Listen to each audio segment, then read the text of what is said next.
Peuple camerounais, chers compatriotes, en ce moment de fin d'année où la plupart d'entre vous êtes réunis en famille ou avec ceux qui vous sont chers, je voudrais avoir une pensée émue pour les nombreuses familles qui éprouvent en ce moment la douleur du deuil à la suite de l'hécatombe survenue dans la nuit du 26 au 27 décembre 2020 sur la route aux environs de Ndikinimiki. J'adresse mes sincères condoléances aux familles endeuillées et je souhaite prompt rétablissement aux blessés. L'année 2020 qui s'achève a été éprouvante pour l'humanité entière à cause de la Covid-19. Au regard des insuffisances et déficiences de notre système sanitaire, nous devons vivement rendre grâce à Dieu qui nous a épargné des affres de cette pandémie. Je salue la résilience du peuple camerounais et notre pharmacopée. J'exprime ma gratitude au personnel de nos hôpitaux publics et privés pour leur dévouement et leur courage, car certains ont dû livrer bataille sans armes. Je salue l'altruisme des camarades et élus du PCRN qui a permis de participer activement à sauver des vies. Le virus n'a pas encore été vaincu. Il mute et se montre encore plus dangereux. C'est pour cela que j'interpelle instamment le président de la République, dont l'absence notoire tout au long de cette guerre sanitaire sans précédent aura causé un préjudice indescriptible dans la coordination au plus haut sommet de l'État, à se montrer plus alerte et plus attentif. La position du gouvernement sur le vaccin est jusqu'ici inconnue, tandis que la recherche visant la capitalisation de notre potentiel médicinal demeure moribonde. En cette fin d'année 2020, le groupement interpatronal GICAM estime à plus de 96% le nombre d'entreprises ayant été impactées par les effets de la crise sanitaire, avec pour conséquence plus de 50 000 salariés mis au chômage. Les mesures prises par le gouvernement se montrent inefficaces pour contenir le chômage et la faillite. Notre économie se porte très mal, ce qui ne freine point l'ardeur des prédateurs qui continuent au motif même de la pandémie à agresser notre fortune publique. À ce jour, aucun plan de relance économique n'a été élaboré par le gouvernement. Les propositions des différents partenaires sociaux sont restées lettres mortes. Le catalogue de propositions, tant sanitaires que socio-économiques, adressé par le groupe de travail du PCRN en mai 2020 au Premier ministre avec une contribution significative des expertises de notre diaspora, a connu hélas le même sort. Fellow Cameroonians, in addition to these health crises, there are other security crises. Cameroon has been engaged on several fronts for several years. But the Anglophone crisis has been an unspeakable proportions in the course of this year that is coming to an end. We have witnessed an exacerbation of violence punctuated by barbaric, abominable, and unsustainable crimes. This is an opportunity for us to reiterate that the atrocious decimations of children at school is unacceptable. Attack on every foundation of the Republic. It is therefore the place, and I will never tire of it until peace returns to our country, to recall the solution we advocate. Let us listen to the voices of Mancho Bibixi and Galim Felix, those precursors of the English-speaking crisis, who have certainly been condemned, who have repented, and are now offering their services for the restoration of peace. That the government should implement the resolutions of the Great National Dialogue of September-October 2019. It was a historic moment whose undeniable resolutions cannot be questioned. Respectable and irreplaceable figures of the English-speaking cause such as Cardinal Christian Tumi, Professor Samuel Munzu, Felix Abobala, Nijon Fundi, and others took part. The recommendations that resulted from the meeting were not satisfactory to all, but their effective implementation will be the source of appeasement. Once again, I invite the President of the Republic to listen to the deep expectation of our English-speaking compatriots. It is inconsistent to sweep aside 11 years of federalism during which they manage themselves. The solution is, in everyone's opinion, it is the empowerment of the decentralized territorial collectivities. This autonomy must consist of a transfer of decision-making powers and extensive administrative competencies. 4. In a democracy, we must never forget that power to decide and administer comes from the people through voting. It should be remembered that the cradle and even the soul of decentralization in Cameroon is to be found in the English-speaking regions. In 1922, there was already the native administrations or indirect rule based on traditional chiefs. In 40s and 50s, there were the local authorities which were councils of traditional chiefs. Is it these local authorities that became between 61 and 74 the local councils, while municipalization only began in French-speaking East Cameroon with the creation of the mixed urban councils of Wouri and Yaoundé in 1941. There is, and it is not insignificant, a 19-year experience differential under Franco-British domination. Permettez-moi ici de m'incliner devant la bravoure de nos forces de défense et de sécurité qui font montre d'une abnégation et d'un courage remarquables, allant jusqu'au sacrifice suprême. Je leur renouvelle notre indéfectible soutien. Du moins gradé au plus gradé d'entre vous, n'en doutez point, les Camerounais vous sont éternellement reconnaissants.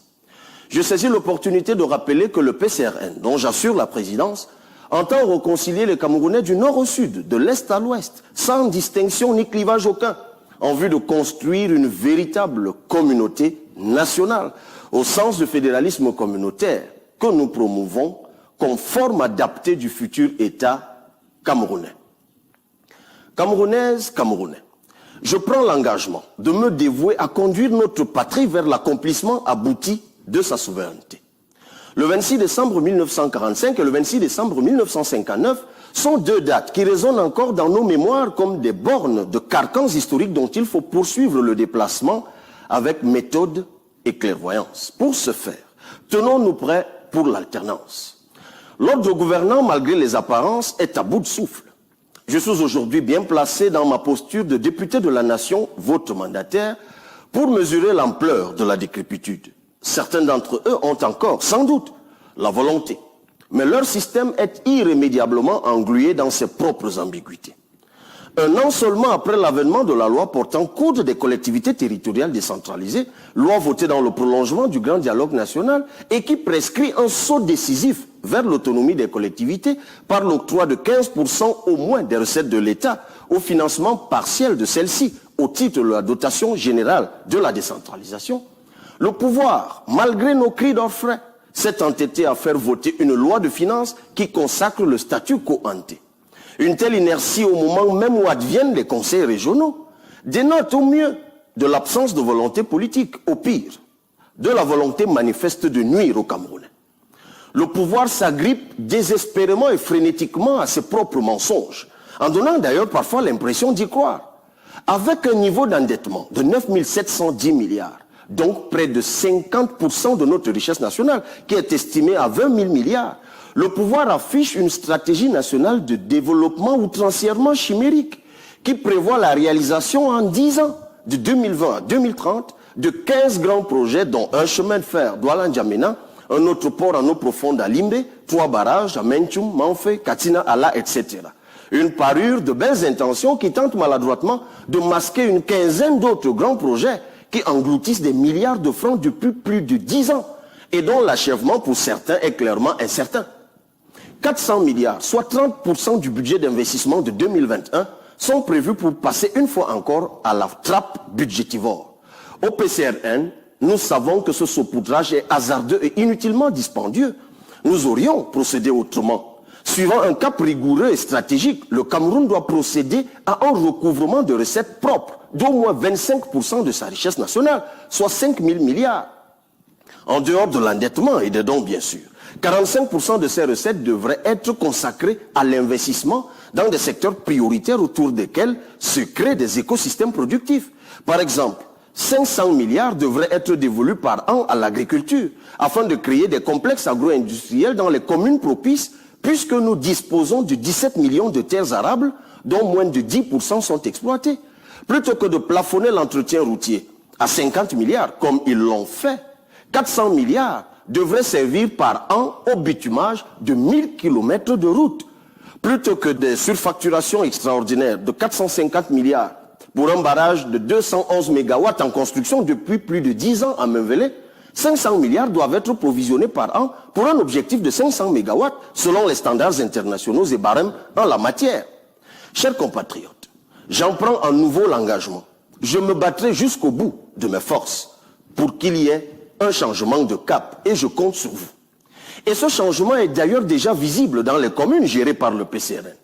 En guise d'exemple, et malgré une prise en main intervenue dans un exercice budgétaire entamé en mars 2020, 22 lampadaires solaires, 22 bornes fontaines réhabilitées, le gravillonnage du centre-ville sont autant de choses visibles dans la commune de Nkondiok, dans le Nkam. La réfection de la route Bafang-Nkondiok n'est pas en reste.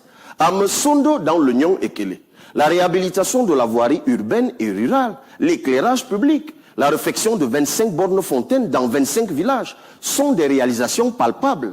À Ezeka, la rénovation de la voirie urbaine, la création d'un marché, l'assainissement d'un autre, la professionnalisation du service communal et la mutuelle communale de santé sont des actions comptables. Nous montrons que nous méritons la confiance des Camerounais. Camerounaises, Camerounais. Il y a quelques semaines à peine se tenaient les élections régionales qui donnaient l'occasion à notre pays de marquer une avancée considérable dans le processus de décentralisation. Le PCRN a pris part à ces élections pour accompagner la concrétisation de l'une des résolutions majeures du grand dialogue national, considéré comme un commencement de retour à la paix dans les deux régions d'expression anglaise de notre pays. Car la mise en place du statut spécial passait inéluctablement par la tenue des élections régionales. C'est donc l'occasion de rappeler à tous ceux qui ont eu l'honneur d'être élus la responsabilité qui est désormais la leur. La paix, dès maintenant, dépend aussi de vous. Toutefois, au regard de la moyenne d'âge des exécutifs régionaux et à la prise en compte du genre, la configuration de ces exécutifs est un impair à l'égard des jeunes et des femmes. À l'Assemblée nationale, où nous n'avons pas la faveur du nombre, nous nous évertions, comme vous avez pu le constater, à avoir la faveur de la pertinence. Je souhaite que la confiance à nous accordée aille crescendo jusqu'à l'accession à la magistrature suprême par le PCRN.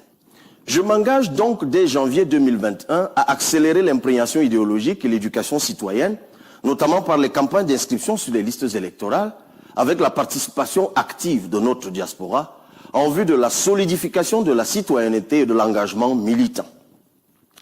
Il est donc venu le moment pour moi de vous adresser mes vœux de santé, de paix et de prospérité à l'occasion de cette année nouvelle. Bonne et heureuse année 2021. Que Dieu bénisse la République du Cameroun.